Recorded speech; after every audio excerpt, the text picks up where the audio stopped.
verset 1. Mais quand vous lisez Genèse chapitre 1, la Bible dit au commencement, Dieu créa les cieux et la terre. La terre était informe et vide, et l'Esprit de Dieu s'est mouvé au-dessus des eaux. Et Dieu dit que la lumière soit. Quand vous comparez Genèse commence par Dieu qui dit. Et son esprit s'est mouvé au-dessus des eaux. Et dans l'évangile selon Jean, Jean essaie de nous montrer la parole qui était au commencement avec Dieu, comment elle s'est fait chair. Quand vous lisez Genèse, la Bible dit, et Dieu dit que la lumière soit, et la lumière fut. Et quand vous lisez Jean, la Bible dit, elle était au commencement, et rien de ce qui a été fait n'a été fait sans elle.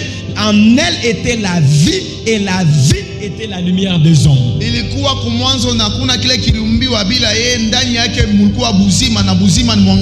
J'aime ce que la Bible dit. Et la lumière, lui, dans les ténèbres, et les ténèbres ne l'ont point reçu.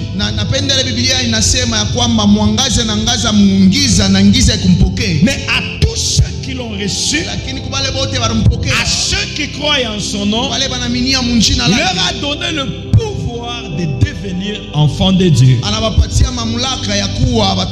C'est ainsi que la Bible dit, tous ceux qui sont conduits par l'Esprit de Dieu sont fils de Dieu. La Bible ne dit pas sont enfants de Dieu. La Bible dit sont enfants de Dieu à tous ceux qui sont nés. Mais ceux qui sont conduits sont fils de Dieu. La Bible insiste sur la maturité. Alors un chrétien mature, c'est un chrétien bien enseigné. C'est celui qui devra faire la différence entre les paroles de Dieu et celles de l'homme.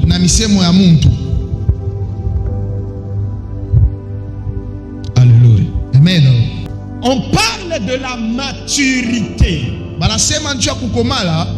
Alléluia. Amen. Donc, vous venez tous les jours à l'église. Plus les années évoluent, plus vous grandissez aussi en la connaissance du Fils de Dieu. C'est comme ça que la Bible dit, il est le seul qui est monté, il est le seul qui est descendu. Et il a fait des dons aux hommes.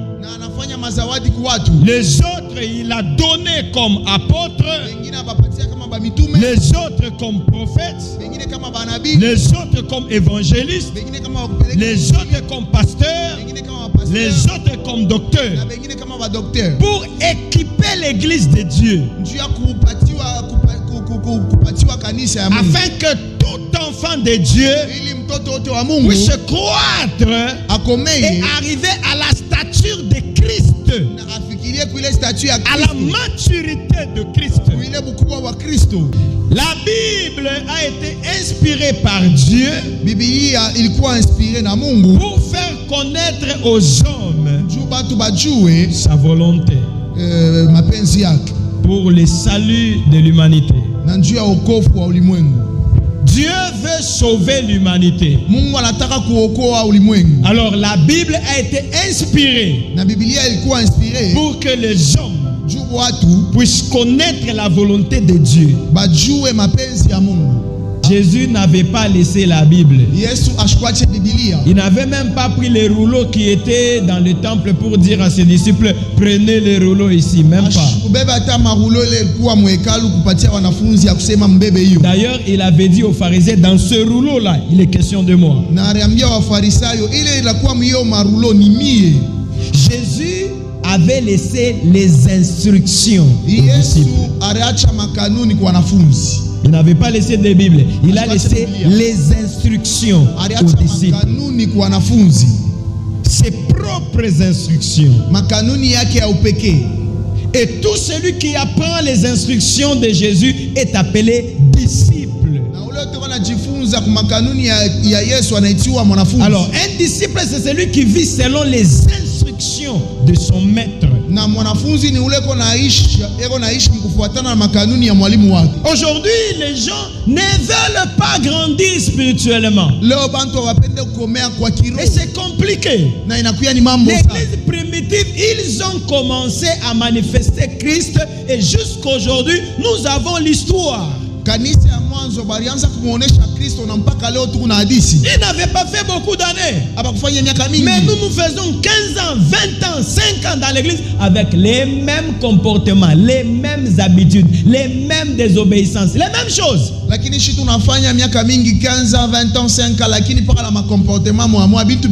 Quand vous lisez la Bible, on parle d'un certain Étienne. Il n'était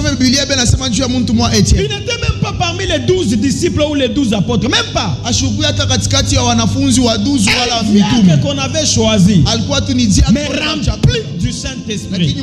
La Bible dit qu'il se faisait beaucoup de miracles par ses mains. Et il pouvait même parler de la parole. Et même les docteurs de la loi, les juifs qui étaient là, n'arrivaient même pas à discuter ou à le persuader par rapport aux enseignements que Étienne avait reçus. En quelques jours, il pouvait discuter avec les juifs, imaginez.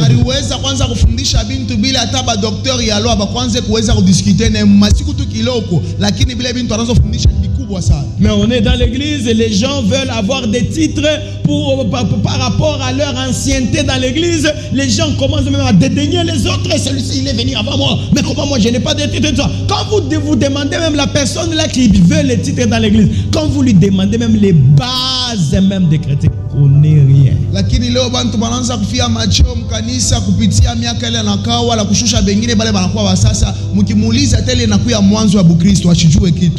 Normalement, nous, l'église d'aujourd'hui, devons arriver vraiment à maturité. C'était le but de l'église primitive. Pour arriver à maturité, quitter de l'état primitif et arriver à maturité. Normalement, si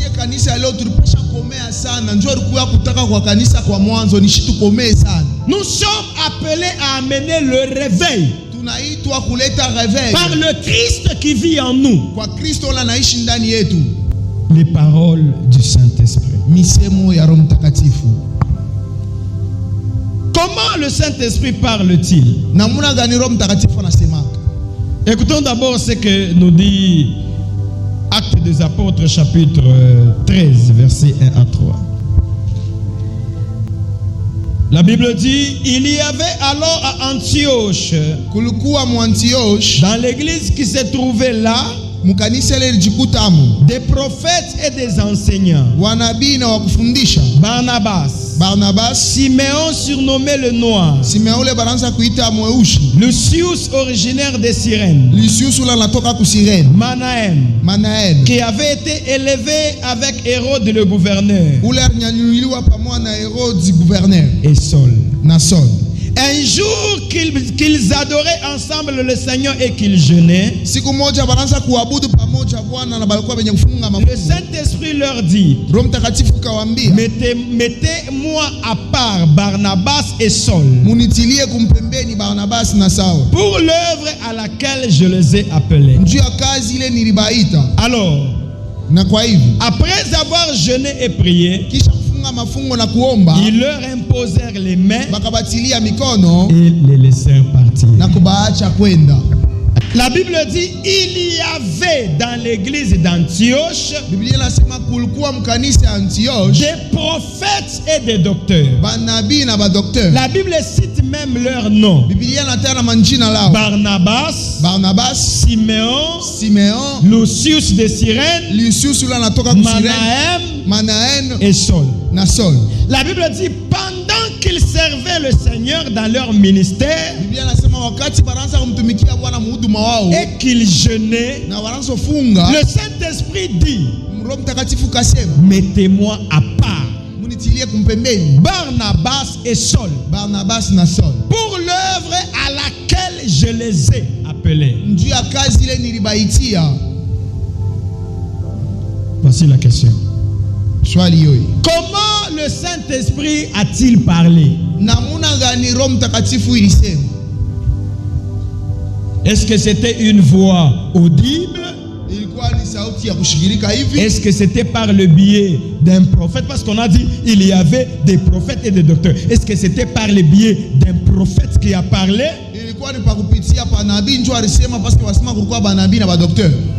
Comment le Saint-Esprit a dit? Parce que la Bible dit tout simplement que le Saint-Esprit a dit. Mettez-moi à part Saul et Barnabas. On n'a pas cité Siméon, on n'a pas cité Lucius. Ils étaient nombreux, mais le Saint-Esprit a dit. Barnabas, Lucius, si tu n'as pas l'Esprit de Dieu, tu ne sauras pas si c'est l'Esprit de Dieu qui a parlé. C'est comme ça que beaucoup sont trompés, sont truqués. D'ailleurs, la plus grande caractéristique des églises dites de réveil, ce sont les paroles du Saint-Esprit. Les églises de réveil, ce sont ce qu'on appelle les églises de maison. Ce sont des gens qui étaient fatigués de la religion. Ils voulaient par eux-mêmes écouter Dieu leur parler. Alors, en se réunissant pour le Seigneur, et Dieu a commencé à leur parler. Et ils savaient écouter Dieu leur parler. C'est comme ça que les églises de réveil sont nées. La plupart ont quitté des églises catholiques et surtout vraiment des églises catholiques. La Bible dit Paul et Barnabas ont été conduits par l'Esprit de Dieu. C'est le Saint-Esprit qui a parlé pour leur mission. Ils n'étaient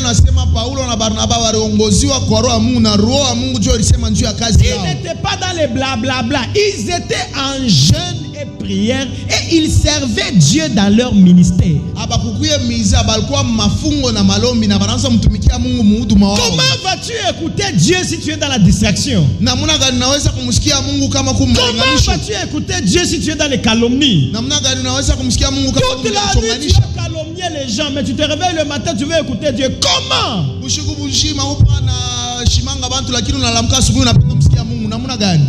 Alléluia. Amen. La plus grande caractéristique des églises de réveil, c'était Dieu qui parlait. Vous vous amenez un enfant malade, près de mourir, vous priez, groupe de personnes, 8 seulement 7 personnes qui prient et qui te disent non, n'amène pas cet enfant à l'hôpital, cet enfant va vivre. Et effectivement, le soir, l'enfant revient en bonne santé.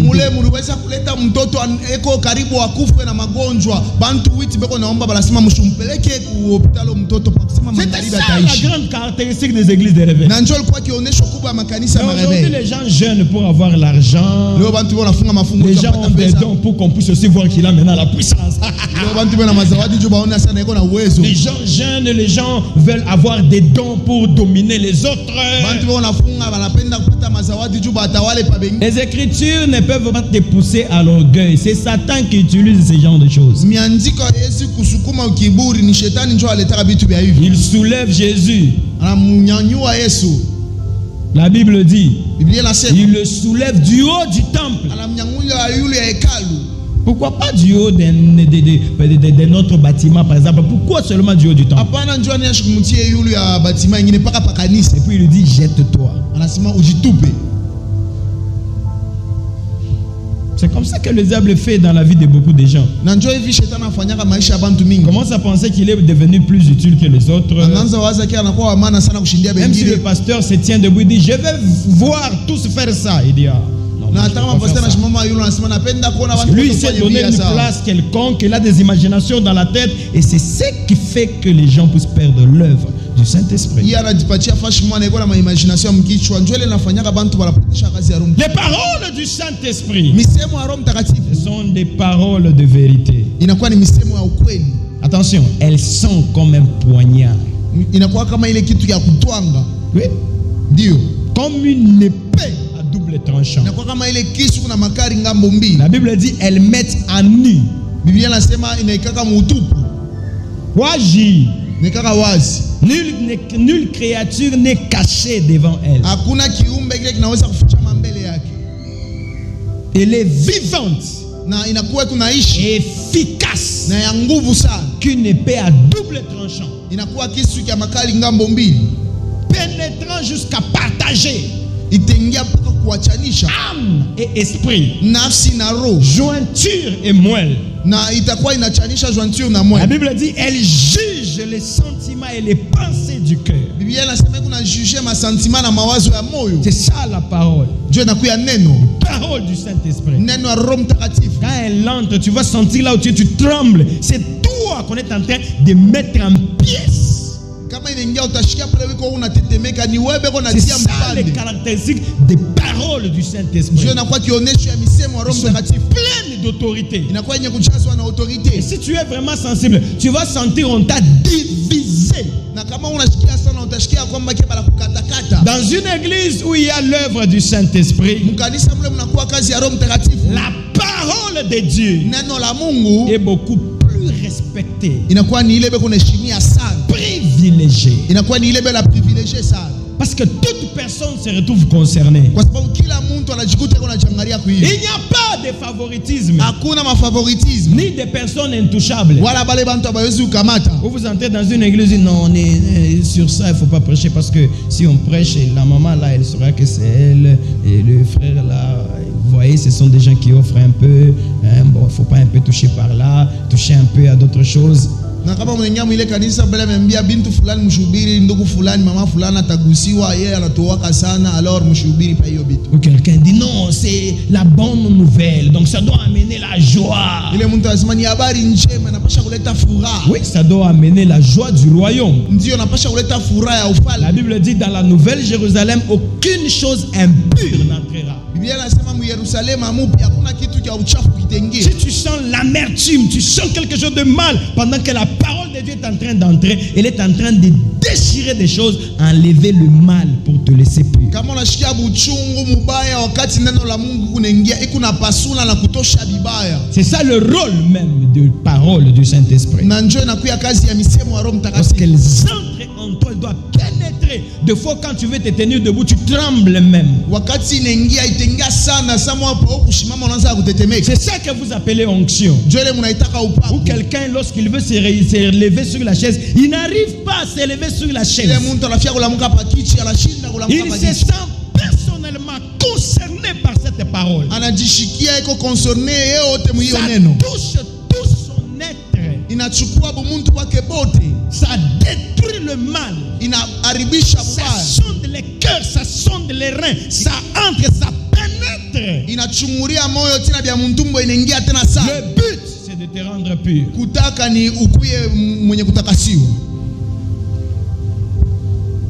Les paroles du Saint-Esprit, c'est de faire toujours des notions humaines. À chaque fois que tu sentiras ceci, sache que c'est Dieu qui te parle directement. Première des choses, à chaque fois que tu sentiras que les paroles touchent les plus profondes de ton âme, au point de troubler même ton esprit. Il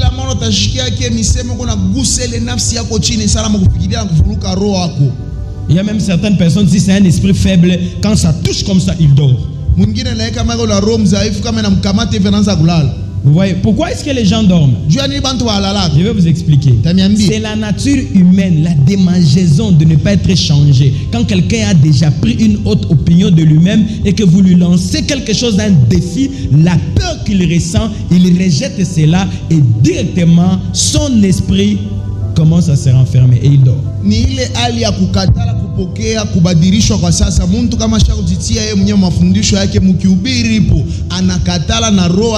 allez le remarquer quand on enseigne des choses dures. Les faibles dorment. Ceux-là qui sont palpitants se lèvent même et peuvent même partir parce qu'il ne veut pas écouter ça. Parce que ça bouleverse ses pensées. Alléluia. Amen. Alléluia. Amen. Lorsque tu sentiras les paroles toucher le plus profond de ton âme. Des fois, ça peut même couper ton appétit. Après la parole, tu arrives à la maison, tu n'as plus envie de manger. Sache que c'est les paroles du Saint-Esprit. Deuxième tiré. Les paroles. Lorsque tu sentiras que les paroles te convainquent ton état. Sur ce que tu dois et ce que tu ne dois pas faire. Des fois tu es convaincu et tu cherches même à te repentir. Il y a même des gens, s'il est vraiment sensible, il pleure même. Il tremble même. Il est convaincu sur ce qu'il doit et ce qu'il ne doit pas faire. Ça lui ouvre l'esprit. Il comprend réellement. Lorsqu'il n'y a plus de confusion, donc ça t'éclaire, tu es convaincu. Tu dis, ah, je dois faire ça. Ah, je ne dois pas faire ça. Et après, tu te dis, ah, je faisais ça. Que Dieu me pardonne. Lorsque tu es convaincu des plus profonds, dans les tréfonds, comme on peut le dire.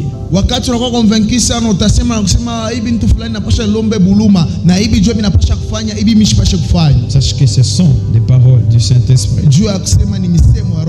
Je parle aux vierges sages, aux gens qui sont sensibles. Lorsque les paroles corrigent tes fautes, lorsqu'elles corrigent tes erreurs, et même elle met à nu tes bêtises cachées, où on parle, elle met à nu les bêtises cachées, elle corrige tes erreurs, tes fautes, et tu vois que ta marche avec Dieu est éclairée. Sache que ce sont des paroles du Saint-Esprit.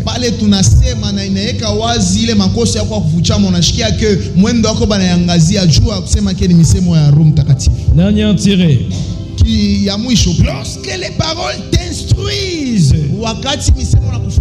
sur la connaissance sur Dieu et sur son œuvre,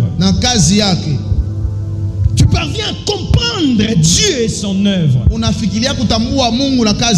Tu te dis, ah ok, donc c'est ce que je dois faire, c'est ça l'œuvre de Dieu. Ah, je ne pensais pas. Moi, j'allais dans l'église, j'étais là, je faisais rien. C'est ça l'œuvre de Dieu. Même si je suis fâché, je dois travailler. Donc je dois faire ça. Ce sont des paroles du Saint-Esprit. Et la personne qui a l'œuvre du Saint-Esprit, c'est la personne la plus convaincue. Plus convaincu. Quand vous lisez la Bible dit dans Marc chapitre 3 verset 21, lorsque Jésus commençait son ministère, au début là de son ministère, il ne parvenait même pas à manger parce qu'il y avait beaucoup de gens qui s'attroupaient et il ne faisait qu'enseigner des longueurs de journée. Ses parents sont venus lui tirer de là. Wakati mnasoma Biblia mtaona ke mwanzo wa huduma wa Yesu anaanza kufundisha ashwanza taka kufikiria kula paske anaanza kufundisha kipande kirefu mjournée na bantu balanza kwa ba mingi. Wazazi yake wanakuwa kumtosha kule. Et la Bible ajoute, ils ont même pensé qu'il était hors d'essence. Na Biblia inasema bazazi yake bana wazazi yake alikuwa anapata malaria, anapata trouble. Il est devenu fou parce qu'il ne mange pas, il ne fait que parler. Allons le tirer de là. Alikuwa kiamazimu ashikule kwa pana sema twende tukamtoshe kule. C'est comme ce que je vous ai dit l'autre fois, l'homme plein d'esprit. Il est comme Paul. Il sait ce qu'il doit faire. Amen. Amen. C'est ce que Dieu veut pour nous. Vous savez, c'est pourquoi Jésus dit, je vous enverrai le Saint-Esprit afin que votre joie soit parfaite. Si le Saint-Esprit vous a déjà convaincu, pas vos pensées, pas vos sentiments, le Saint-Esprit, il vous a déjà convaincu. Ah, je vous l'ai dit, vous êtes les plus heureux. Les plus heureux. Et vous verrez toujours le diable entrer dans ceci, dans celui-là et l'autre, chercher à parler, à dire autre chose. Si le Saint-Esprit vous a déjà parlé, vous le connaissez. Même si les gens pleurent comme ils avaient pleuré à Paul lorsque Agabus avait dit, Paul était tranquille et il pouvait me dire, je suis prêt même à aller à la mort. Hata wakati bantu batalia kama vile bariria wakati Agabus alisema na Paulo alikuwa kimya, alisema niko tayari hata kwenda kukifo. Les gens, ils pleurent, les gens, ils parlent, les gens, ils regardent, les gens, ils sont toujours comme ça. Parce que nous aussi, nous faisons partie de ces gens-là. Nous sommes des hommes, des fois on peut dire, non, non, mais ça... Qu'est-ce que le Saint-Esprit a dit par rapport à ta vie? Alléluia. Amen. Alléluia. Amen. Qu'est-ce qu'il a dit? Il s'est mani. C'est ça les paroles du Saint-Esprit. Ou c'est comme une ligne fine, droite devant toi. Et quand tu marches, tu la vois. Tu dis que c'est ici où je dois marcher. Personne ne pourra t'embrouiller. Si Jean a écrit parce qu'il a vécu cela, lisez Apocalypse 10, 8 à 11. Chapitre 10, 8 à 11. De nouveau, la voix que j'avais entendue venant du ciel m'adressa la parole. Va, me dit-elle, prends le livre ouvert dans la main de l'ange qui se tient debout sur la mer et sur la terre. Je m'approchai donc de l'ange en le priant de me remettre le petit livre. Tiens, me dit-il, mange-le. Il te remplira l'estomac d'amertume, mais dans ta bouche, il sera doux comme du miel. Je pris donc le petit livre de la main de l'ange et je le mangeai. Dans ma bouche, il fut doux comme le miel. Mais après l'avoir mangé, mon estomac fut rempli d'amertume. Alors on me dit, tu dois encore prophétiser concernant beaucoup de peuples, des nations, des langues et des rois. J'ai prié que le Seigneur vous fasse grâce de ressentir cela. Ce n'est pas donné à tout le monde. C'est donné à ceux qui sont sensibles au Saint-Esprit. Jean, c'était une vision qu'il voyait. Il voit un ange qui a un petit livre. Ce sont des paroles de Dieu là. Et on lui dit, va prendre ça. Il supplie, dit, donne-moi ce petit livre. L'ange lui donne et lui dit, mange ça. Et lorsqu'il a mangé, la Bible dit, c'était très doux dans sa bouche, comme du miel, très bon. Mais lorsqu'il a avalé, ça lui faisait trop mal. Et après la douleur, la voix lui dit, commence maintenant à prophétiser. Acclame, je vais te parler. Acclame bien, je vais te parler. Tout le monde aime écouter les paroles du Saint-Esprit. Et c'est ça même mon désir. Que Dieu vous parle, que vous puissiez être capable de l'écouter. Vous savez, si vous avez la capacité d'écouter le Saint-Esprit, ce sont des paroles qui vous n'allez même pas oublier. J'ai même expérimenté dans la semaine. Amen. Amen. Amen. Amen. Vous pouvez dire à quelqu'un ce que Dieu lui a dit. Après 2 jours, vous l'appelez, vous dites, qu'est-ce que Dieu a dit sur ta vie?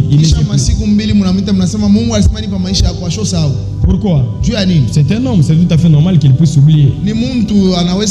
Mais si c'est touché par l'esprit, et s'il a l'esprit de Dieu, il ne va pas oublier. Parce que les pensées humaines oublient, mais le Saint-Esprit te rappelle. Tu vas t'approprier ce message. Utabeba hiyo mjumbe. C'est comme ça que Paul pouvait dire selon mon évangile. Na kwa hivyo Paulo aliweza kusema kufuatana na injili yangu. Il n'a pas dit c'est mon évangile pour dire c'est moi qui est par exemple le monopole, qui détient le monopole. Non, il a dit c'est mon évangile parce qu'il voulait l'approprier, que ça soit pour lui, ce qui va l'aider dans sa vie. Asikusema ni injili yake njoo aseme njoo mwenye nayo, hapana. Aliyasema ni mvile anayachukua na yabeba inakuwa kama ya maisha yake. Amen. Amen. Tout le monde aime écouter Dieu parler. Dieu parle simplement. Simplement. Il faut seulement être sensible. Ça m'étonne que les chrétiens cherchent encore pour savoir ce que le prophète, et quel prophète il a prophétisé. Il a encore, ce sont les païens qui cherchent ce genre de choses. Ce sont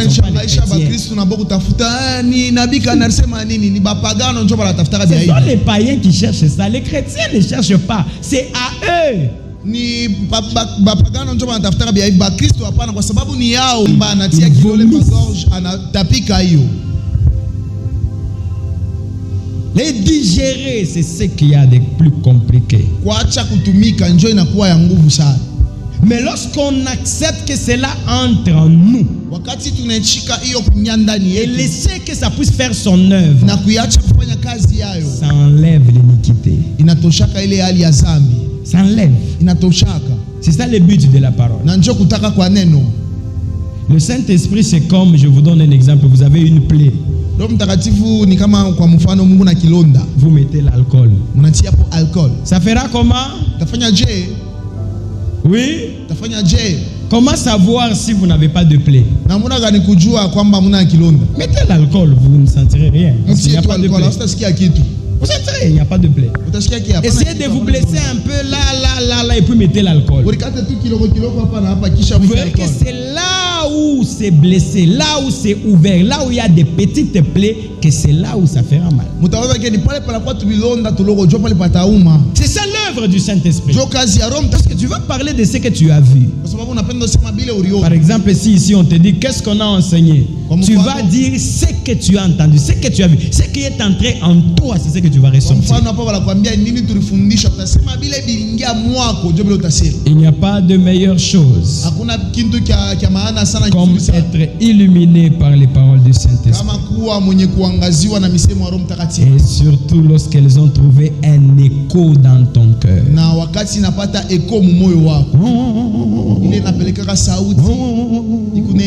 Et que ça fait paf. Et lorsque ça fait l'écho, ta foi s'enflamme. L'amour de Dieu augmente. Et la crainte de Dieu devient un mode de vie. C'est difficile que tu puisses faire des bêtises. C'est difficile que tu puisses faire des choses en ta manière. Ça sera difficile que tu puisses prendre des décisions toi-même. Ça